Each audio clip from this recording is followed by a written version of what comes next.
The church bells tolled with a hollow echo, each chime sinking into my chest like stones.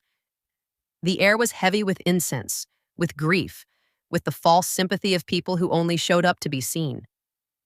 My husband's coffin rested at the front, draped in flowers that smelled too sweet for death. I sat in the first pew, my black veil trembling with each shallow breath. 60 years of life, 40 of them with him, and now I was alone. My hands trembled as I clutched the rosary, whispering prayers I wasn't sure God was listening to anymore. Carl sat beside me, tall and broad-shouldered, dressed in an impeccable black suit. My only son. My boy who once held my hand when crossing the street, who once cried into my lap when nightmares chased him. He kept one arm around my shoulders, squeezing gently whenever someone walked by to offer condolences. "Stay strong, Mother," he whispered, his voice low, practiced. "Father wouldn't want to see you weak." I nodded faintly, though I wondered whose benefit his words were for, me or the crowd behind us. The service dragged on, hymns and eulogies blurring into one long note of sorrow. When it finally ended, we followed the coffin out, past the murmuring sea of mourners. Outside, the sun was blinding, almost cruel in its brightness. The hearse drove away. Guests filtered into their cars, leaving us in the silence of the church steps. Carl took my elbow, guiding me with exaggerated care to our black sedan waiting at the curb. "Come, Mother," he said softly, opening the back door for me. "I'll take you home." I sank into the seat, my bones aching from grief more than age. He circled the car, slid into the driver's seat, and started the engine. For a while, we drove in silence, the city blurring past. I turned to him at last. "Your father was proud of you," I said, my voice breaking. "He always said you had his strength, his ambition." Carl smirked faintly, eyes fixed on the road. "Ambition, yes. Strength, too. But he lacked one thing, Mother." "What's that?" "Vision." The word felt sharp, unnatural on his tongue. Before I could ask what he meant, he slowed the car and pulled to the side of the road. Confused, I looked around. We weren't near home. We were in a quiet stretch of street, empty and still. "Carl?" I asked. "Why are we stopping?" He put the gear in park, then turned to face me fully. His eyes, so like his father's, held none of his warmth. Instead, there was calculation, coldness. "Get out, Mother." For a moment, I thought I'd misheard. "What did you say?" "I said get out." His tone was steady, commanding. I stared at him, my heart thudding. "Carl, what are you doing? Take me home." He leaned closer, his voice dropping to a near whisper. "There is no home for you anymore. Father's gone. Everything he left behind, it belongs to me now. The house, the accounts, the businesses, all of it. $50 million, Mother, and I won't share it with anyone, not even you." The words struck harder than any physical blow. My mouth went dry. "Carl, you can't mean this. I am your mother." "Exactly," he said coldly. "You've had your life. I'm the future. You'll only slow me down. So, get out of the car." Now I searched his face, desperate to find some trace of the boy I'd raised, the child I'd once cradled in my arms. But all I saw was greed, hardened into cruelty. "Carl, please." His hand shot out, gripping my arm tightly. "Get out." With shaking legs, I opened the door and stepped onto the pavement. The hot sun beat down on me, the sound of cicadas buzzing in the silence. My black heels sank into the dusty roadside. Carl didn't look back. He slammed the door, shifted gears, and with a roar of the engine, sped away, leaving me standing alone as the dust swirled around my skirt. I watched the car disappear, my heart cracking open with betrayal. My son, my only son, had abandoned me on the very day we buried his father. The world spun. For a moment, I thought I might collapse. But I steadied myself, gripping the rosary still tangled in my hands. The grief was still there, sharp and raw, but beneath it, something else stirred, something darker. Not despair, not weakness. A spark. He thought he had taken everything from me, but he had taken too much. He had given me nothing left to lose. And a woman with nothing left to lose is the most dangerous kind of all. I walked for hours after Carl left me on that roadside, the sun scorching my back, my black funeral dress heavy with dust. Each step felt like it should have broken me, but instead, it sharpened me. By the time I reached a small inn on the edge of town, I was no longer the grieving widow who had buried her husband that morning. Something inside me had shifted. That night, as I sat alone in a dimly lit room, I replayed Carl's words.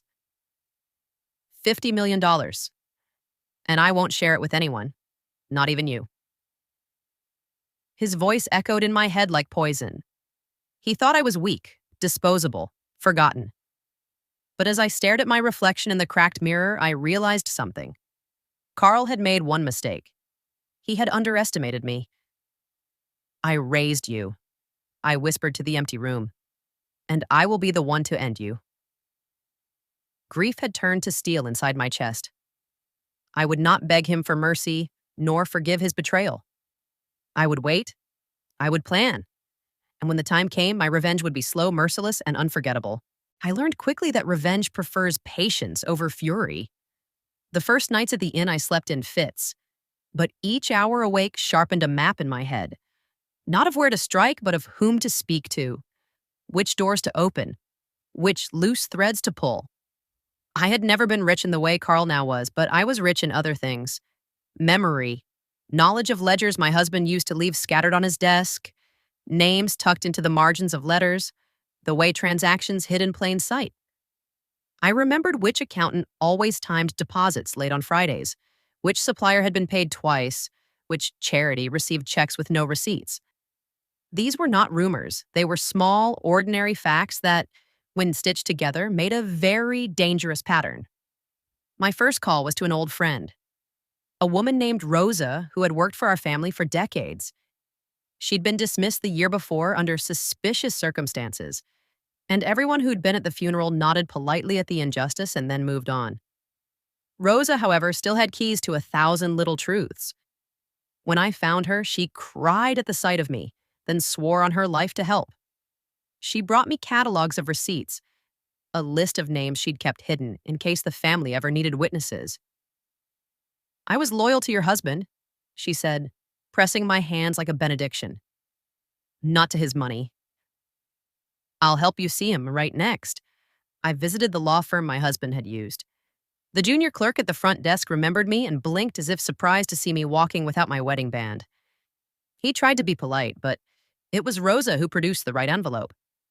An old overlooked contract with faded signatures that named my husband as trustee and specified conditions for how the estate should be administered. Carl had used pomp and lawyers to convince everyone that he was in sole control. The truth was written in ink, if anyone cared to look. It was viewing a map. I took meticulous notes, dated each item, wrote down names with the care of someone engraving a tombstone. I was learning Carl's patterns, where he liked to meet, how he spoke when he lied, which of his cronies would flinch if asked about a late-night transfer, but this was not merely about money. Each document I obtained filled a different hole in a portrait I had already seen in my mind. A portrait of a son who had traded an oath for profit, a man who had lied about his father's wishes because it served him. The more I uncovered, the clearer my path became. Public ruin was not the only option. Sometimes a quieter lesson could shatter a man just as thoroughly. I planted my first little seed at a lunch, where one of Carl's partners boasted about a creative invoice.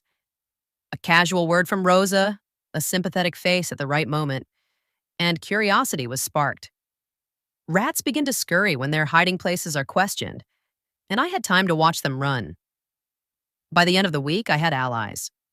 Rosa, the clerk who owed me a favor, a disgruntled former partner of Carl's who wanted out, and a retired journalist who remembered my husband's better days and had a ledger for which he'd been promised stories. They came for reasons of loyalty, money, or boredom, but once they stood beside me, their motives didn't matter. I no longer felt like a discarded old woman. I felt like the center of something slow and inevitable. There was risk. There always is. Carl had men who made threats.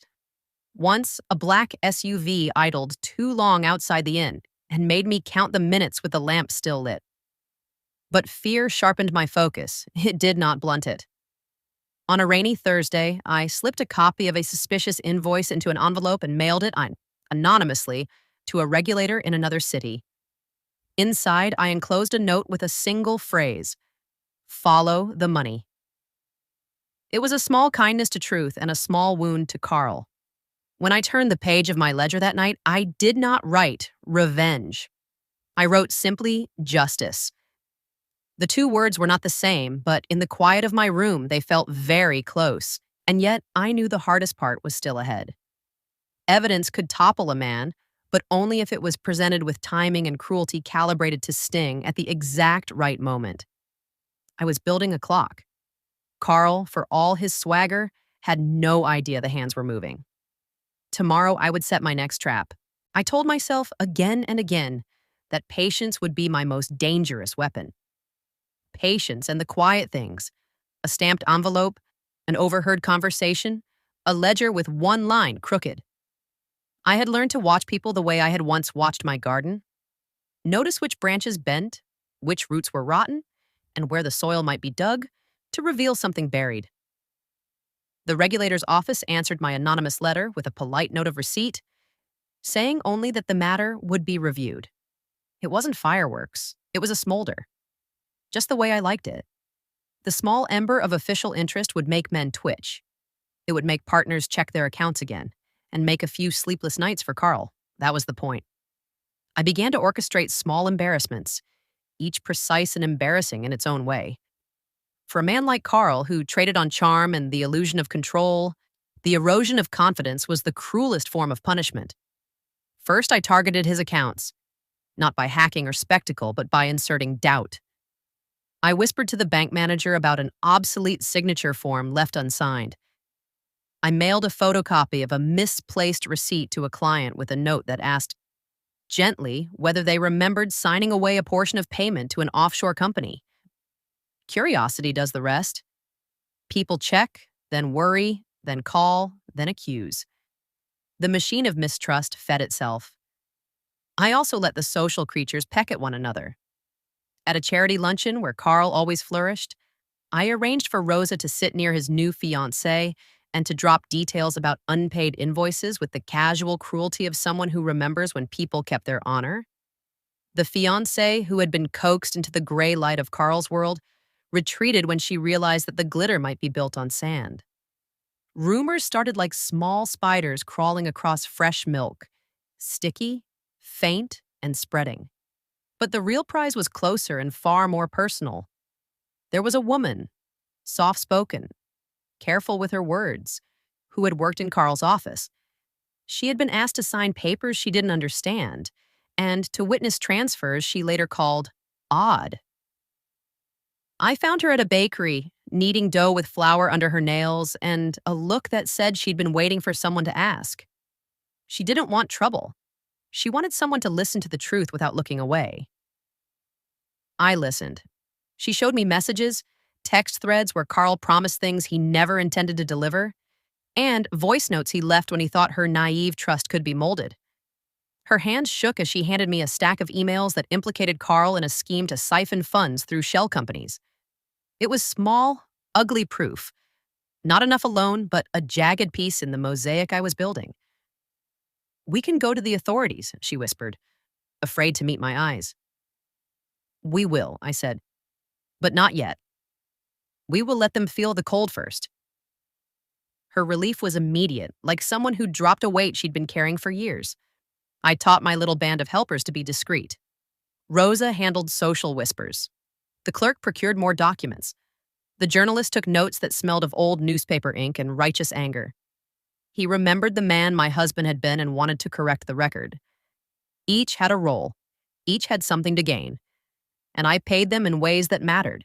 Stories told, truth preserved, dignity returned. With each small move, Carl's posture in public changed.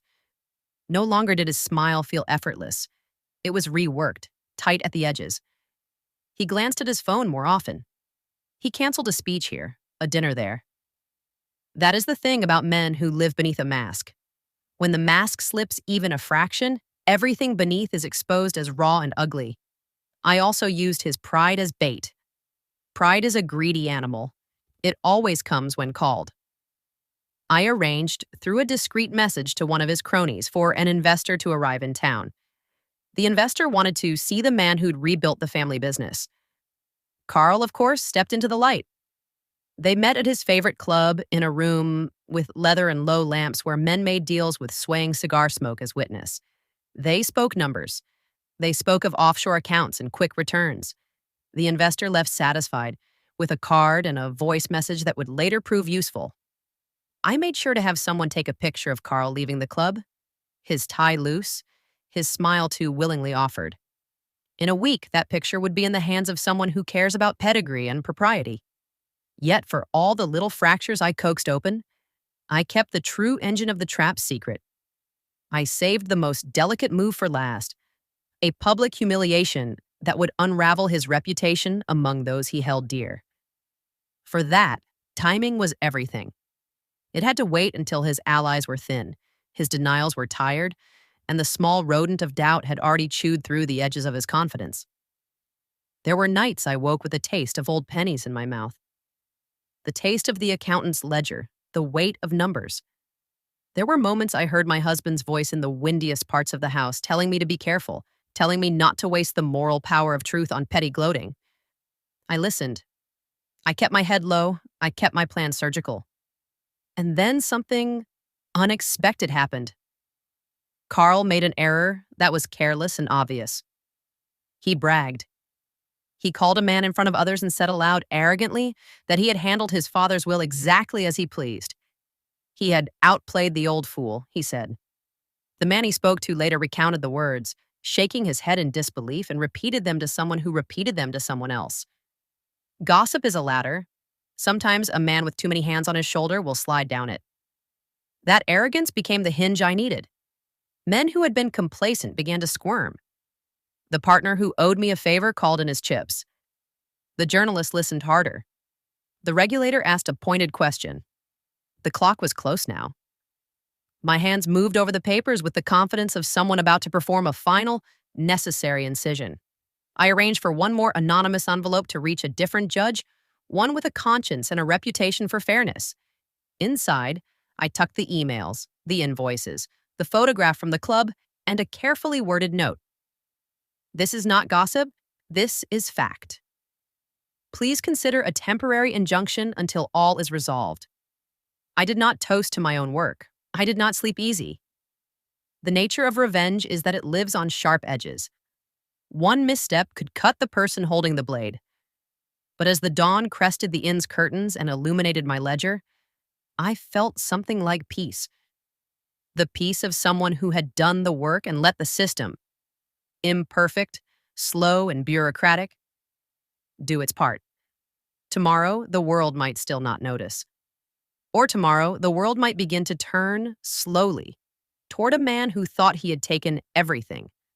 Either way, I was ready. When the injunction letter hit the courts, the air around Carl changed the way a storm changes the sea. Small waves first, then a swell no one can ignore. Men who had cheered him now cleared their throats. The club picture, the invoices, the messages, they were not fireworks, but they were enough mortar to make cracks appear where cracks had been carefully hidden. I watched it all from the small sitting room of the inn as if I were watching a play. The retired journalist called me that morning with news that should have been joy but felt more like a release valve. Local papers were sniffing, the regulator had opened inquiries, and a lawyer who owed me a favor had filed motions on my behalf. My hands trembled when I listened, but it was not from fear. It was the tremor of something I had not felt in years. Expectation. Carl tried to act as if nothing had changed. He stood at the front of the businesses he had seized and smiled in a way that suggested everything remained within his control. He made statements of confidence. He arranged meetings. He took calls in public so the market would not see him sweat. But sweat, I had learned, follows truth like shadow follows light. The first real collapse was quiet. A big client, nervous and image-conscious, asked for an audit. Another partner pulled funds into reserve. The bank manager and the one I'd nudged with a casual conversation about an unsigned form called in a favor and froze a suspicious transfer. The little moves I had orchestrated began to align with institutional responses. That is how ruin works. Not with a scream, but with 1,000 small doors shutting. Then, there was the genteel betrayal that cuts deeper. The injunction was in effect and the courts were asking for documentation. It was not a cinematic toppling. There was no dramatic shouting in town square. Instead, there were motions filed, subpoenas, and the steady, terrible work of lawyers. I sat in hearings that smelled of coffee and resolve, listening to testimony that made my skin crawl and made my heart ache. I heard people I had once known as friends explain technicalities that hid greed in legal language. I heard a ledger read aloud and watched faces blanch when names, familiar names, the kind that sat at charity galas, appeared in transactions that had once been whispered about. There were moments I wanted to stand and scream, to tell the room that this was not about money alone, that it was about betrayal and the hollowing of a life. But I had learned restraint. I let the facts speak. Facts are brutal in a calm voice. They are harder to dismiss than anger. The day the temporary injunction became a motion toward permanent review, Carl looked like a man who had been stripped too quickly of his costume. He tried to apologize in private, a quick, clumsy attempt to stitch back what he had torn. He found me across from a judge's chamber, brows furrowed and hands folded like a woman at prayer. "You don't understand," he said. He tried to take my arm as if we might resurrect what had been. I did it for the family.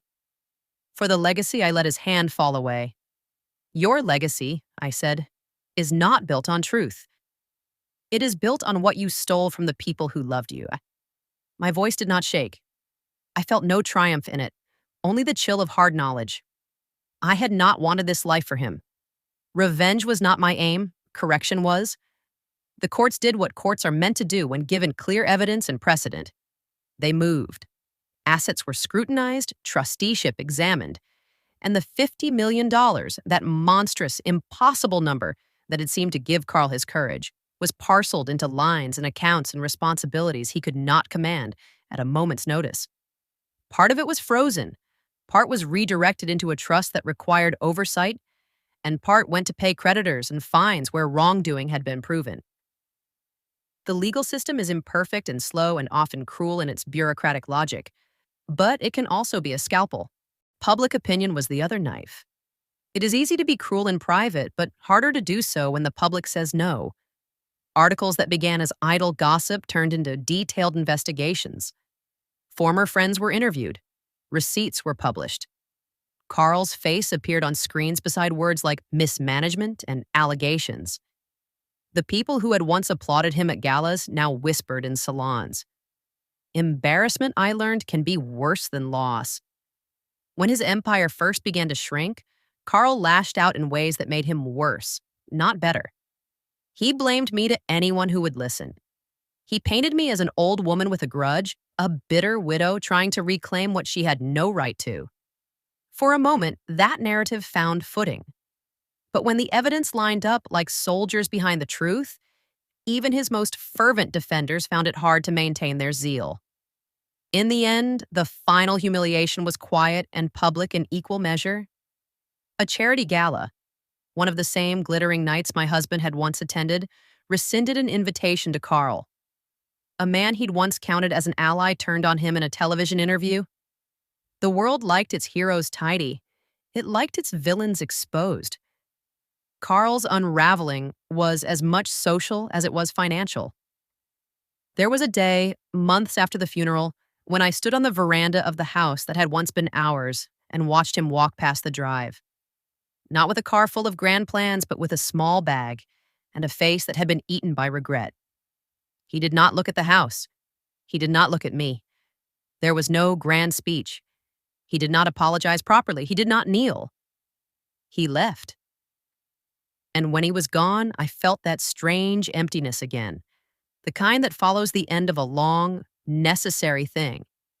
It was not satisfaction so much as the quiet leveling of a landscape after a fire. Things look different. New shoots will appear where ash remains.